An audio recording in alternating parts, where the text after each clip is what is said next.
আমাদের কি হয়, আমাদের পুনরূপী জননম পুনরূপী মরণম আর পুনরূপী জননী জঠরে শয়নম। হরি বল। বারবার আসতে হয় আর বারবার মাতৃ গর্ভে আমাদের জন্ম নিতে হয়। হরি বল। এই কারাবাসে আমরা বারে বারে আসি, কারণ আমাদের মুক্তি নেই। কেন মুক্তি নেই? আমরা সেই মুক্তির সন্ধান খুঁজি না, মুক্তির সন্ধানে আমরা হাঁটি না, চলি না। আমরা সবাই মায়ার বন্ধনে আবদ্ধ, মায়ার বন্ধনে। তাই ভগবান শ্রীকৃষ্ণ এই কলিহত জীবদেরকে কৃপা করে তিনি এই গীতামৃত দান করে গেছেন। মায়ামুগ্ধ জীবের নাহি কৃষ্ণ সত্য জ্ঞান, জীবের কৃপায় কইলা কৃষ্ণ বেদ আর পুরাণ। ঋগ্বেদ, সামবেদ, যজুর্বেদ, অথর্ববেদ, এই যে চারি বেদ, পঞ্চম বেদ শ্রীমদ্ ভাগবত অমল পুরাণ, শ্রীমদ্ ভগবত গীতামৃত ভগবানের স্বয়ং মুখ নিঃসৃত। তো এই যে আমরা আজ অনায়াসে পাইতেছি তা ভগবানের অশেষ কৃপার ফলে, ভগবানের কৃপার ফলে মায়ামুগ্ধ জীবদেরকে তিনি কৃপা করে সব দান করে গেছেন। আর আমাদের কি করা উচিত? শুধু এই সুন্দর নয়ন দিয়ে আমাদের দেখা কর্তব্য। আর ভগবান কৃপা করে দান করেছেন চক্ষু, কর্ণ, নাসিকা, জিহ্বা, ত্বক, বাক কথা বলা, বাক, পানি, পাদ, পায়ু, উপস্থ, এই 10 ইন্দ্রিয় অত্যন্ত অত্যন্ত ভাগ্যের ফলে আমরা লাভ করেছি। হরি বল। কোনো জীবের, কোনো লোকের যখন একটি অঙ্গ থাকে না, তিনি অনুভব করিতে পারে যে সেই অঙ্গহীন অবস্থায় তার কত বেদনা, কত যন্ত্রণা। রাধে রাধে। যাদের চক্ষু নেই তারাই শুধু অনুভব করিতে পারে যে চক্ষুহীন এই জগতে যে জীবনটা বৃথা, তারাই শুধু অনুভব করিতে পারে। তাই এই সুন্দর নয়ন পেয়ে যদি আমরা পড়াশোনা, আমরা লেখাপড়া জেনেও একবার ভগবান কৃপা করে যে অমৃত দান করেছেন, সেই অমৃত নয়ন দিয়ে আমরা না দর্শন করি, পরজন্মে আমাদের কি অবস্থা হবে। হরি বল। তাই একবার আমাদের প্রত্যেকের উচিত যে শ্রীমদ্ ভগবত গীতায় ভগবান শ্রীকৃষ্ণ অর্জুনকে কি বলে গেছেন, কেন বলেছেন, তার মুখ্য উদ্দেশ্য কি, তার মুখ্য কারণ কি, ভগবানের বলার কোনো কারণ ছিল? কেন বলেছে? যাতে ভগবানের সন্তান হিসাবে ভগবান সবাইকে কৃপা করেছেন, যাতে এই শ্রীমদ্ গীতামৃত দর্শন করে এই যে ভগবান জ্ঞানের ভান্ডার উন্মুক্ত করে আমাদের দরজায় এনে দিয়েছে, সেই ভান্ডার থেকে আমরা কিছু সঞ্চয় করিতে পারি। কি সঞ্চয়? ভবপারের করি হিসাবে আমরা কিছু সঞ্চয় করতে পারি। এই ভবসাগরে এসেছি, ভবসাগরে পরে হাবুডুবু কাচ্ছি, তাই ভগবানের কৃপায়, ভগবানের আশীর্বাদে যখন এই দুর্লভ মানব জন্ম পেয়েছি, তবে আমরা কিছু না হয় কিছু যাতে সঙ্গে করে আমাদের পিতার কাছে নিয়ে ফিরে যেতে পারি। তাই তো ভগবান দিয়েছে। নচেৎ ভগবানের কি প্রয়োজন ছিল? যাতে সমাজবদ্ধ জীবের মঙ্গল হয়, সকলের কল্যাণ হয়, সর্বরোগ নিরাময়, সর্ববিঘ্ন বিনাশয়। হরি ওম। সকল জীবের শান্তি হয়, সেই শান্তি 4th অধ্যায় জ্ঞান যুগ, সেই জ্ঞান যুগ থেকে আমরা আস্বাদন করব। শ্রী ভগবান উবাচ ইমম বিবস্বাতে যুগম প্রক্তবানং বয়ম বিবস্বানং অবিপ্রাহ মনোরক্ষা অব্রবীত। শ্রী ভগবান উবাচ, অর্থাৎ ভগবান বললেন, ইমম বিবস্বাতে যুগম প্রক্তবান অহম অব্যয়ম বিবস্বান মনোবে প্রাহ মনো ইক্কা কবে অব্রবীত। পরমেশ্বর ভগবান শ্রীকৃষ্ণ বললেন, পরম যুগ ঈশ্বর, তাই একত্রে বলা হয়েছে পরমেশ্বর। আমাদের পরম পিতা কোথায় রয়েছেন? সকল জীবের হৃদয়ে রয়েছেন। তো সর্বজীবে বিরাজমান পরমেশ্বর ভগবান, শুধু আমাদের কিসের দরকার? আমাদের জ্ঞানের দরকার। যে বস্তু দিয়ে ভগবানকে পাওয়া যায়, সেই ভক্তি হৃদয়ে প্রস্ফুটিত হওয়ার দরকার। সেই ভক্তিটাই আমাদের হৃদয়ে আসে না। হইব কি করব, নয়নের জলও শুকিয়ে গেল, আর ভক্তি নামক ফুলটাও ধীরে ধীরে ধীরে ধীরে শুকিয়ে গেল। হরিব। পরমেশ্বর ভগবান শ্রীকৃষ্ণ বললেন, আমি পূর্বে সূর্যদেব বিবস্বানকে এই অব্যয় নিষ্কাম কর্মসাধ্য জ্ঞান যুগ বলেছিলাম। গুরু এবং শিষ্য পরম্পরা দ্বারা ধারাবাহিকভাবে এই জগতে এসেছে। রাধে রাধে। বহু প্রাচীন কালে সূর্যলোক আদি বিভিন্ন গ্রহলোকে রাজাদের ভগবান এই জ্ঞান দান করে গেছেন বহু বহু পূর্বে। গ্রহের রাজা অশেষ তেজ বিশিষ্ট সূর্যমূর্তি সবিতা অসূর্য জগতের চক্ষু স্বরূপ। সূর্য হচ্ছে এই জগতের চক্ষু স্বরূপ। তিনি যার আজ্ঞায় কালো চক্রারূঢ় হয়ে ভ্রমণ করেন, সেই আদি পুরুষ গোবিন্দকে আমরা ভজনা করি। সূর্য হচ্ছেন গ্রহগুলির রাজা এবং বর্তমানে সূর্যদেব বিবস্বান সূর্য গ্রহকে পরিচালনা করছেন। এই সূর্য গ্রহ সমস্ত গ্রহগুলিকে তাপ ও আলোক দান করে, সেগুলিকে নিয়ন্ত্রণ করছে ভগবান শ্রীকৃষ্ণের আদেশ অনুসারে। কার আদেশ অনুসারে? শ্রীকৃষ্ণের আদেশ অনুসারে। তাহলে সূর্যের কি ইচ্ছা মতো কোনো কাজ করছে? সূর্যদেব ভগবানের আজ্ঞায় চলছে, আজ্ঞা পালন করছে। আর আমরা ভগবানের সন্তান হয়ে ভগবানের আজ্ঞা পালন করছি কি? আমি অদম একজন করছি না, আপনারা করছেন কি? রাধে রাধে। আজ্ঞা পালন করছি না। নিদ্রা থেকে জাগার কথা কখন? ভোর 4টার সময়। তাহলে আমরা জাগি কয়টায়? রাধে রাধে।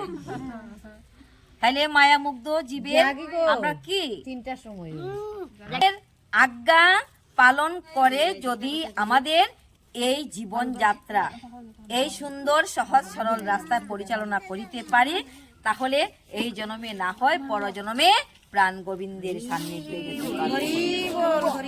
আজ্ঞা মানতেই হবে, আজ্ঞা পালন করতেই হবে। ভগবান হলেন আমাদের প্রভু, আর আমরা হলাম ভগবানের ভৃত্য, দাস বা চাকর। আজ্ঞা পালন না করলে মহারাজ কি করেন? মহারাজ শাস্তি দেন। তো এই জগতে যে আমাদের সুখ কখনো কখনো দুঃখ অনুভব করি, তার কারণ কি? ভগবান আমাদিগকে শায়েস্তা করে। হরি বল। শাস্তি দেয়। দুষ্টামি করলে মা বাবা কি করে? মারে, পিটায়, বাঁধে। তো ভগবান, আমরা যে কষ্ট পাই, আমরা যে দেহের মধ্যে দুঃখ হয়, অর্থাৎ রোগে আক্রান্ত হই, এটা আমাদের শাস্তি। হরি বল। এবং পরম্পরা প্রাপ্তম ইমম বিদুষো কালেনো ইহ মহতা যুগ নষ্ট পরন্তপ। এভাবেই পরম্পরা মাধ্যমে প্রাপ্ত এই পরম বিজ্ঞান রাজর্ষিরা, রাজবর্গের যারা ঋষি, সেই তাদেরকে বলা হয় রাজর্ষি। রাজর্ষিরা লাভ করেছিল। কখন লাভ করেছিল? যে পরম বিজ্ঞান মাহাত্ম্যের কথা তারা পরম্পরা দ্বারা অনুযায়ী রাজর্ষিরা। তাহলে রাজর্ষিরা লাভ করার কারণ কি? এই রাজ পরিবারের, মানে এই সেই রাজার যে রাজ দরবার থাকে, সেই রাজ দরবারের পুরোহিত তারা রাজাকে সেই শিক্ষা দান করেন, আর রাজা সন্তান হিসাবে উনার প্রজাদেরকে সেই শিক্ষা দান করেন। ভগবান শ্রী রামচন্দ্র কি? সেই রামচন্দ্রের ধ্বনিতে এই সেই জন্য রাজর্ষিদের জন্য বিশেষভাবে উদ্দিষ্ট হয়েছিল, কারণ প্রজা পালনের কাজে তারা যথার্থভাবে এই শাস্ত্রের উদ্দেশ্য কার্যকরী করবে। এই শাস্ত্রের মূল উদ্দেশ্য হলো প্রজাদেরকে পালন করা।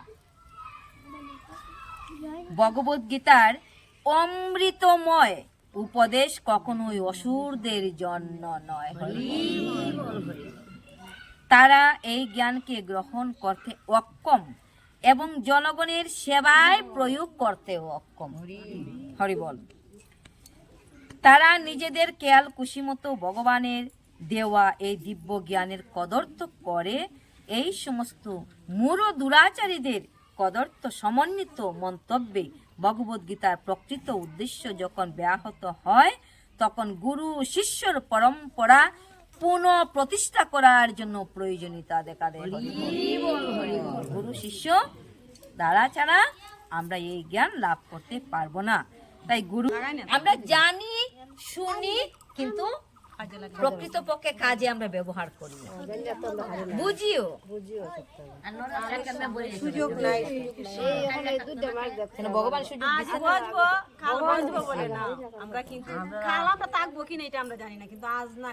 নিঃশ্বাসের বিশ্বাস নাই, কখন এই প্রাণবায়ু চলে যাবে, আর প্রাণবায়ু চলে গেলেই তো ঘরের বাহির করবে। হরিবল। তো এই কথাটা আজকে আমি দেখলাম যে আমার চোখের সামনে একজন প্রাণ ত্যাগ করলো, কিন্তু সেই কথাটা আমি কিছুক্ষণ পরেই ভুলে যাই। ধন্য আশা কুহকিনী তোমার মায়ায় মুগ্ধ ত্রিভুবন।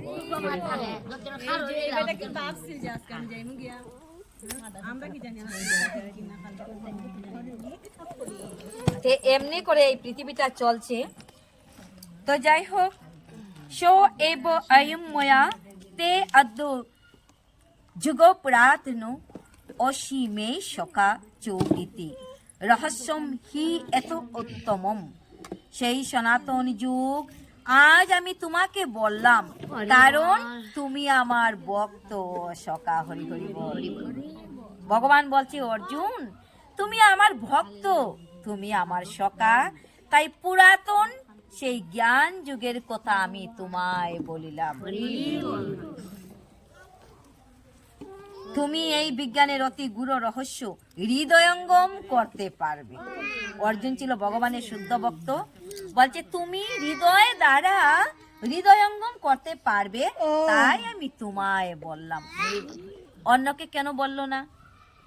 পিতামহ ভীষ্মকে যখন দুর্যোধন বলল, পিতামহ এখন আলাপ আলোচনার সময় নয়, এখন যুদ্ধ ভূমিতে আমরা এসেছি, আমরা যুদ্ধ করব। পিতামহ বলছিল, ওরে মূর্খ, ওরে মূর্খ, ওরে দুরাচার, তোমার সেই বিষয়ে কোনো জ্ঞান নেই। এখানে কোনো আলাপ আলোচনা হইতেছে না, এখানে আত্মতত্ত্ব আদান প্রদান চলছে, বিনিময় চলছে জীব জগতের মঙ্গলের জন্য। তাই তুমি মূর্খ, তুমি কেমন করে বুঝবে? আর আমি এমন পাপী, আমি তোমার সেই পাপের অন্ন আমি খেতে খেতে আমার দেহ পর্যন্ত পাপে ভরে গেছে।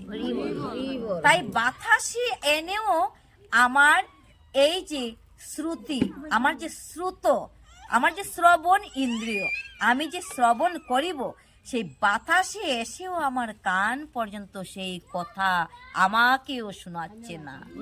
আমিও পাপী হয়ে গেছি। তোমার সেই পাপীর সঙ্গে থাকতে থাকতে আমি পাপের অন্ন গ্রহণ করতে করতে আমার মনটাও পাপে ভরে গেল। সৎ পথে টাকা উপার্জন যদি কম টাকাও হয়, তাতেই আমাদের জীবনটা সুন্দরভাবে পরিচালিত হয়। মানব সমাজে দুই রকমের মানুষ আছে, তারা হচ্ছে ভক্ত এবং আরেক দল হচ্ছে অসুর। ভগবান অর্জুনকে ভগবদ্গীতা দান করতে মনস্থ করেছিলেন, কারণ অর্জুন ছিলেন তার শুদ্ধ ভক্ত। রাধে রাধে। ভগবান কেন অর্জুনকে বললেন? এই কুরুক্ষেত্র যুদ্ধ ভূমিতে কি মানুষের অভাব ছিল?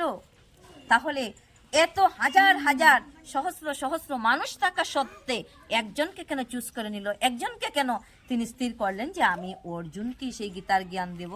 কারণ অর্জুন ছিল ভগবানের ভক্ত ও ভগবানের সখা। অর্জুন ছিল শুদ্ধ ভক্ত।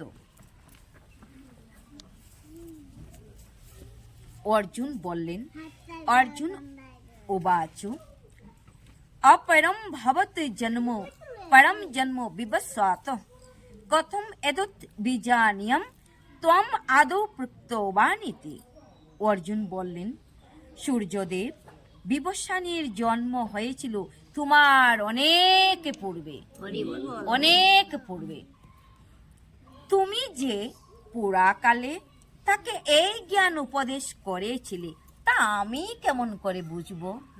অর্জুন ভগবানকে বলছে, আমি কেমন করে বুঝবো তা? আমার তো বুঝার কোনো উপায় নেই।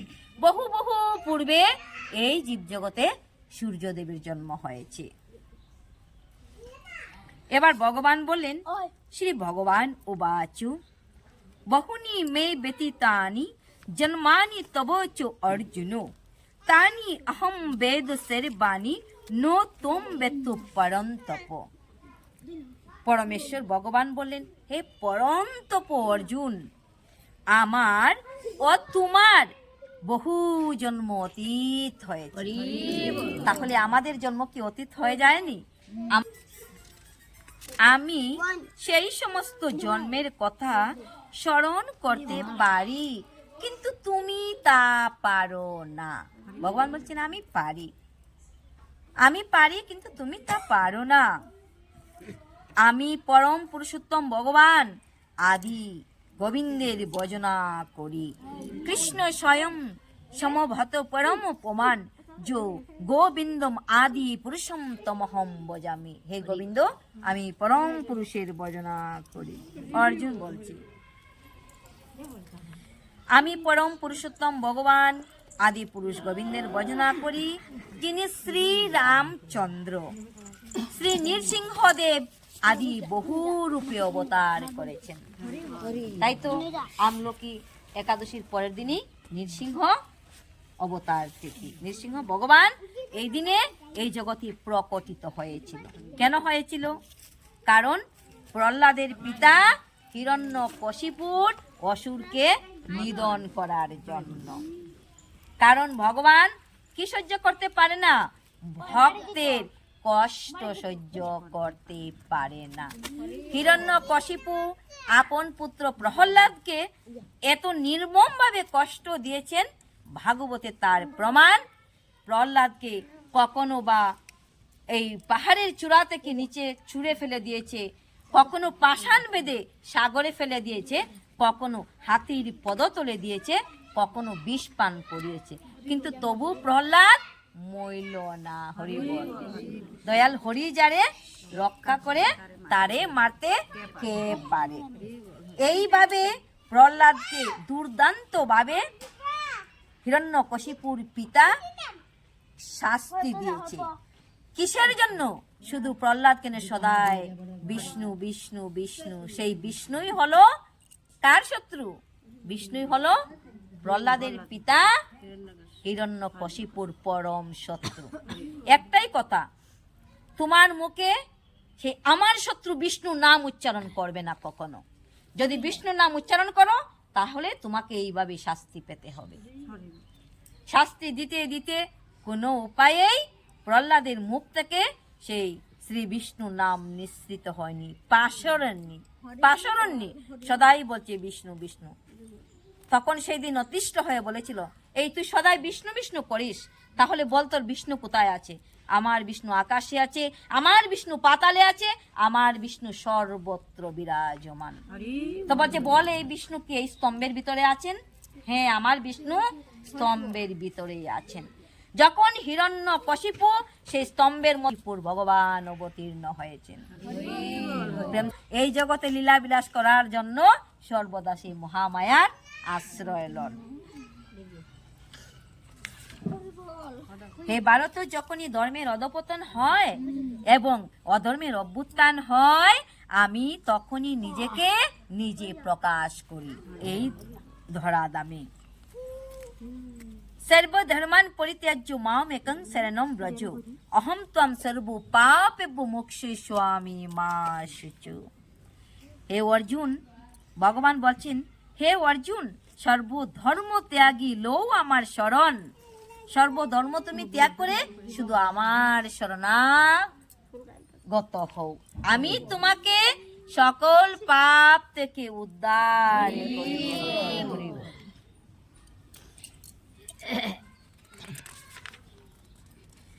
পরিত্রাণে সাধুনাম বিনাশায় চ দুষ্কৃতাম ধর্ম সংস্থাপনার্থায় সম্ভবামি যুগে যুগে।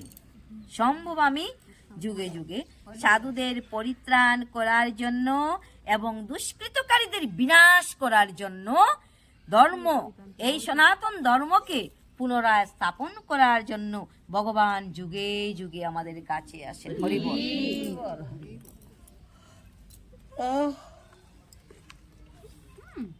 সৃষ্টি হেতু যেই মূর্তি প্রবঞ্চে অবতরে, সেই ঈশ্বর মূর্তি অবতার নাম ধরে।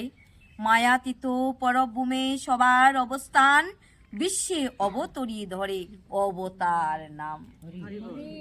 কেন কৃষ্ণ, কখনো শ্রীরামচন্দ্র, কখনো জগন্নাথ, কখনো গৌরহরি? কারণ কি? বিশ্বে অবতার হয়ে আসেন, তাই অবতার নাম ধরেন। ঈশ্বর মূর্তি, তিনি সেই মূর্তি ধারণ করেন। তাই তো আমরা সেই ভগবানকে, আমরা যদি সেই ভগবানের লীলা কথা, ভগবানের অমৃত মুখনিসৃত বাণী আমরা শ্রবণ করি, ভগবানই বলছে আমি যুগে যুগে সনাতন ধর্মকে আমি এই পৃথিবীতে স্থাপন করি। তাই পৃথিবীতে যত আছে নগরাদি গ্রাম, সর্বত্র প্রচার হইবে মধুমাখা কৃষ্ণ নাম। সর্বত্র প্রচার হোক, ভগবানের নাম বিনা আমাদের আর কোনো গতি নাই, গতি নাই। এই স্থানে আজকের জন্য আমরা বিদায় নিলাম। সকলের কল্যাণ হোক, সকলের মঙ্গল হোক, সবাই ভালো থাকুন, সুস্থ থাকুন।